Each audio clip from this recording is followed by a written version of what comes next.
భయపడాల్సిన పని లేదు. వారం రోజుల్లో ఇంటికి తీసుకెళ్ళొచ్చు. Thank you doctor. రంగమ్మా, అయ్యా అల్లుడు గారు హాస్పిటల్ వచ్చి ఎలా అయింది?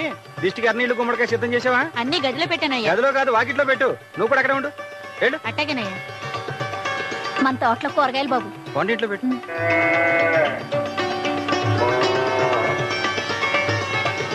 అరే, దోళ్ళకి మేత కూడా వేయకుండా వెళ్ళిపోయారు వీళ్ళు.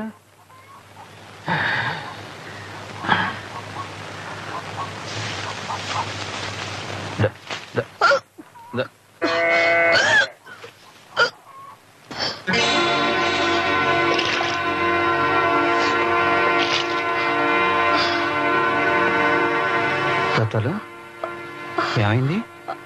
అదే అదే ఆ పోతరాజు గడి పాపమేనా? అవునయ్యా, ఆ పోతరాజు కడుపులో పెట్టకు తనకు సంబంధం లేదంటున్నాడు. ఆ ప్రెసిడెంట్ గారిని న్యాయం చెప్పమని కాళ్ళు అట్టుకుంటాను.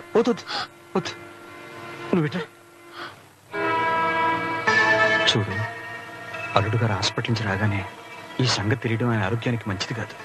నీ పుణ్యం ఉంటుంది, ఎవరికి చెప్పొద్దు. కడుపులో పెట్టకు తండ్రి ఎవరంటే? ఓ పని చేస్తే తీసేస్తే అందరికీ మంచిది. మరి నా దగ్గర డబ్బు లేదు. ఓ పంచే, ఈ ఉంగురు అమ్మి తీసుకో. రత్తాలు, ఈ విషయం మనందరి మధ్య ఉండాలి. అల్లుడు గారికి అని తెలిస్తే అందరినీ చంపేస్తాడు. నీకే లోటు రాకుండా అన్ని ఏర్పాట్లు నేను చూస్తాను. అమ్మతోడు.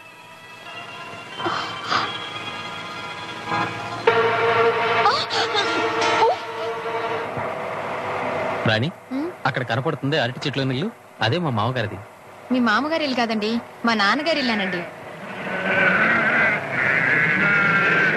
నమస్కారం పేషెంట్ గారు. ఏంటా? నాయుడు గారు పొలం సత్య గారు కొన్నారు కదండి, 50,000 ముట్టినట్టుగా చీటీ ఇచ్చారండి. అది ఇద్దామని ఊరు బయలుదేరానండి. ఎంతలో తమరు కనిపించారు. ఏమీ అనుకోకపోతే ఈ చీటీ సత్య గారికి ఇస్తారండి. పొలం కొన్నారా? ఎప్పుడు? 4 రోజులు అయిందండి. తమకు తెలవదండి? తెలుసులే, నువ్వు వెళ్ళు.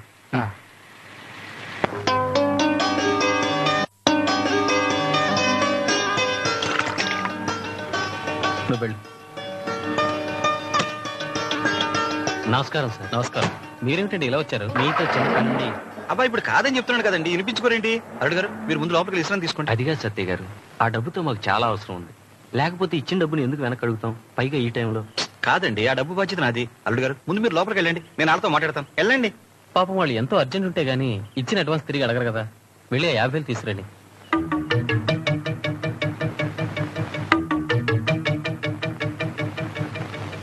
డబ్బు తీసుకురండి మామగారు. అది కాదు అల్లుడు గారు, ఆ డబ్బు నాతో చెప్పకుండా దేనికైనా వాడారా? మీకు చెప్పకుండా మీ డబ్బు ఎలా వాడతాను అల్లుడు గారు? మరి ఆ డబ్బు బీరువాలోనే ఉందిగా.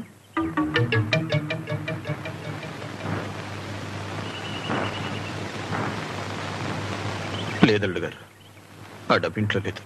ఏమిటి మామగారు మీరు అనేది? ఆ డబ్బులు ఖర్చు పెట్టలేదంటారు, ఇంట్లోనూ లేదంటారు. ఏమిటిది? అసలు ఎందుకు ఇలా కంగారు పడుతున్నారు? బాగా గుర్తు తెచ్చుకుని చెప్పండి. ఆ డబ్బుతో మీ ఊళ్ళో స్థలం గానీ పొలం గానీ కొన్నారా? చెప్పండి మామగారు.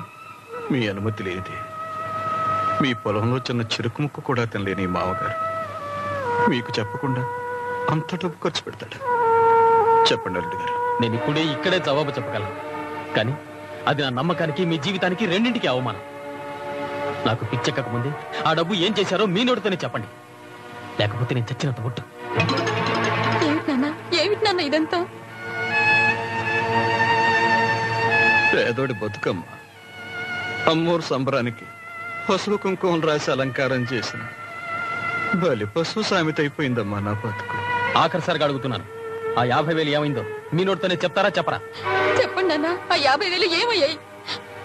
ఏం చెప్పమంటారమ్మా? ఆ 50,000 నీ అన్నకిచ్చిన నువ్వే నేనే ఇచ్చానండి అని చెప్పనప్పుడు, తీసుకున్న నీ అన్న తీసుకున్నాను అని ఒప్పుకోనప్పుడు నేనేం చెప్పగలను? ఏంటండి మీరనేది? నేను మా అన్నయ్యకి డబ్బు ఇవ్వడం ఏంటి? దేవుడు సాక్షిగా నాకేం తెలియదండి. ఏమండి, నా తాళిబొట్టు మీద ప్రమాణం చేసి చెప్తున్నాను, వాడికి నేను ఒక్క పైసా ఇవ్వలేదండి. బావా, నేను పనికి మాలిన వాడిని, కానీ నా చెల్లెలు కాపురం కూర్చేంత నీచుని కాదు బావా. ఒకసారి జైలుకి వచ్చిన పాపానికి నన్ను శాశ్వతంగా దొంగం చేయకండి. సత్యయ్య గారు, మీ కాళ్ళు పట్టుకుంటారు, నిజం ఒప్పేసుకోండి. ఇది డబ్బు ప్రశ్న కాదయ్యా, ఒక నమ్మకానికి 2 జీవితాలకి సంబంధించిన సమస్య.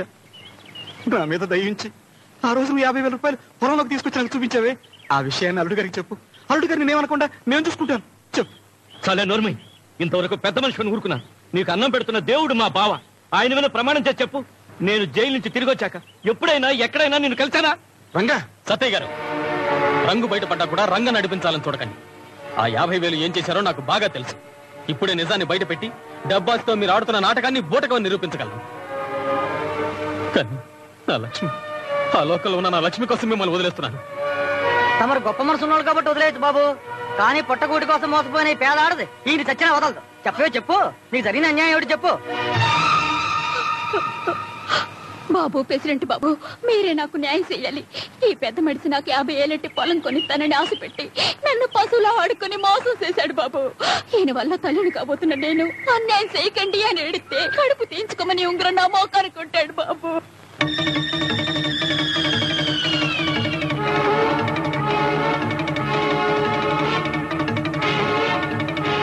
చూడండి బాబు,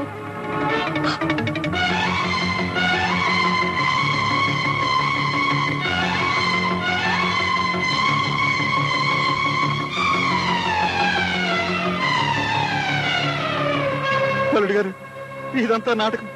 చచ్చిపోయిన నా బిడ్డ లక్ష్మి మీద ప్రమాణం చేసి చెప్తున్నాను. నాకు ఆ రక్తాలకి ఏం సంబంధం లేదు. నా మాట నమ్మండి. అవునండి, ఇదంతా చూస్తుంటే మా నాన్న అన్నయ్య ఈయన్ని కావాలని ఇంటి నుంచి తరిమేయడానికి ఇలా అన్ని చేస్తున్నారనిపిస్తుంది. వీళ్ళని కొట్టో తిట్ట ముందు నిజం కాబట్టండి. చాలే నోర్ము ఇవే. బయట వాళ్ళు దేవుళ్ళు, ఇంట్లో వాళ్ళు దయ్యాలు అనుకోబట్టే మన బతుకులు ఇట్టా తగలటాయి. తమ్ముడు, 50,000 సంగతి నాకు తెలియదురా. ఈయన పెరట్లో రత్తాలకు ఉంగరం ఇస్తూ బతిమాలట నా కళ్ళారా చూశాను. కాదని చెప్పమను. నిజమే అల్లుడు గారు, ఆ ఉంగరం నేనే ఇచ్చాను. కానీ అసలు ఏం వద్దు, ఇంకేం చెప్పదు. ఆ 50,000తో మీ పేరున పొలం కొనుక్కున్నారు. కానీ మీకేం తెలియదు. భర్త వదిలేసిన ఆడదానికి కథలు చెప్పి మోసం చేశారు. కానీ మీకేం తెలియదు. నేను ఎంతో అభిమానంతో గౌరవంతో మీకు ఇచ్చిన ఉంగరాన్ని మీతో అక్రమ సంబంధం పెట్టుకున్న ఓ ఆడదాని శీలానికి వెల కట్టిచ్చేశారు. కానీ మీకేం తెలీదు. అల్లుడు గారు, నేను చెప్పేది మీరు ఇంకా మాట్లాడి నీతిని నిజాయితీని నిలువునా చంపకండి. ఆ రోజున లక్ష్మి చావుతో నాకు దేవుడి మీద నమ్మకం పోయింది. ఈ రోజు మీలో ఉన్న మోసం చూసి నాకు ఈ ప్రపంచం మీద నమ్మకం పోయింది. వెళ్ళండి, వెంటనే నా కళ్ళ ముందు నుంచి బయటికి వెళ్ళండి. ఇక ఈ జన్మలో మీ మొహం నాకు చూపించకండి. వెళ్ళండి. అల్లుడు గారు, నా మాట ఒక్క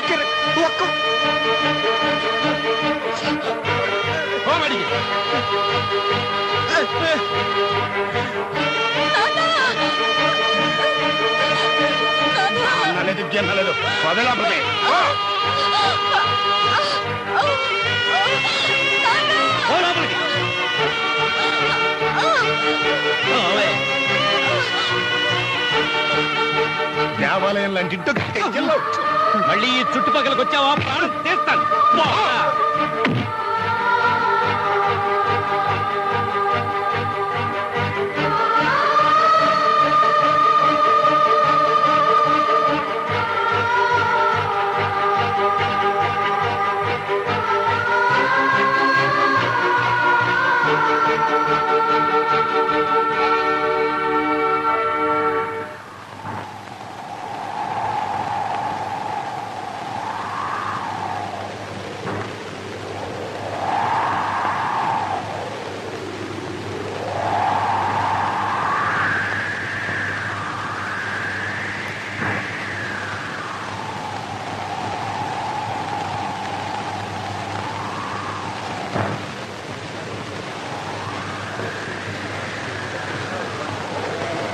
ఏడు సత్య, ఇదినా రావడం? అల్లుడు గారు బాగున్నారా? ఆసుపత్రి నుంచి వచ్చేసారనుకుంటా. ఏంటట్టాగున్నావు? ఒంటో బాగోలేదా?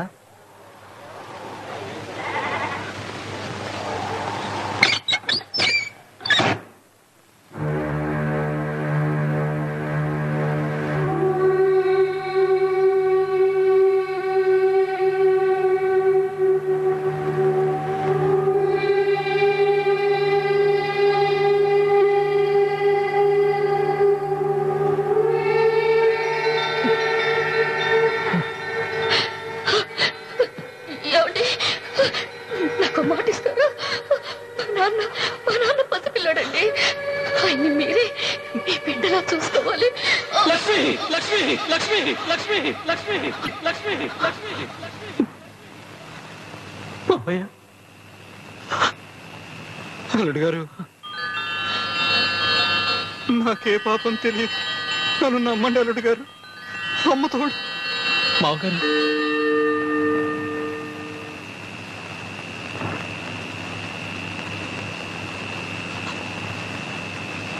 చూసారా, మీ మావయ్య గారిని దోషి అనడానికి మీ మనసే ఒప్పుకోవడం లేదు. ఇప్పటికైనా నా మాట వినండి. పొద్దున్నే వెళ్ళి నాన్నగారిని తీసుకురండి.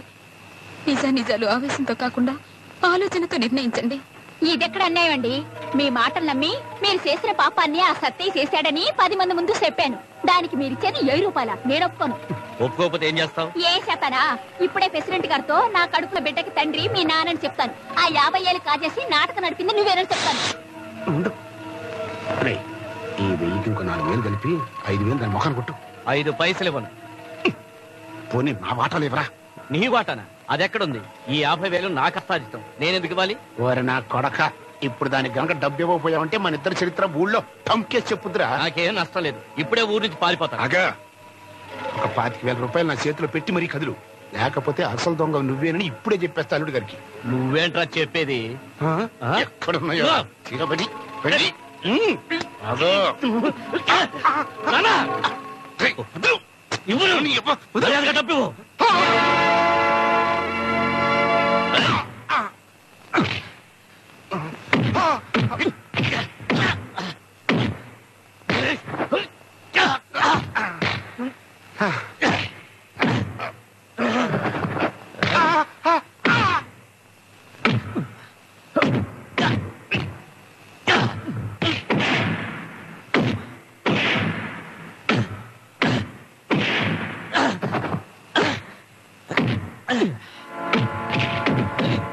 ఇంట్లో తిని ఇంటి వాసాలు లెక్క పెట్టిన ఎదవల్ని ఇక్కడెందుకురా కట్టేస్తావు?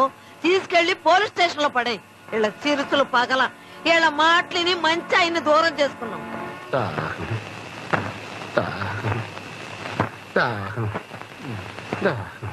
దాహం వేస్తుందన్నా.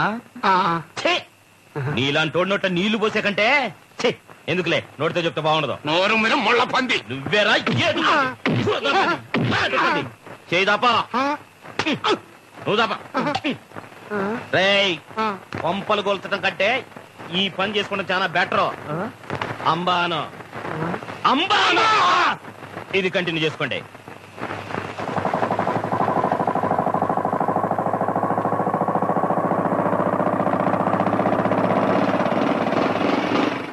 రండి బాబు రండి.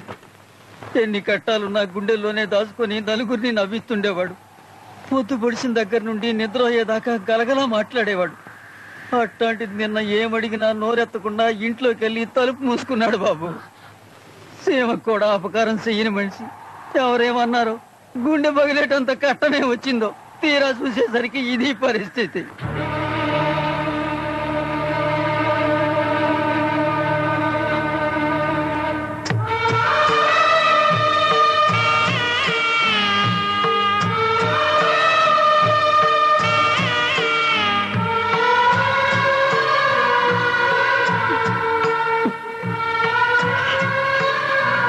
చూడు బాబు, ఈ సత్య ప్రాణాలు పోయినా ఓర్చుకోగలడు గాని పరువు పోతే మాత్రం ఒప్పుకోలేడు.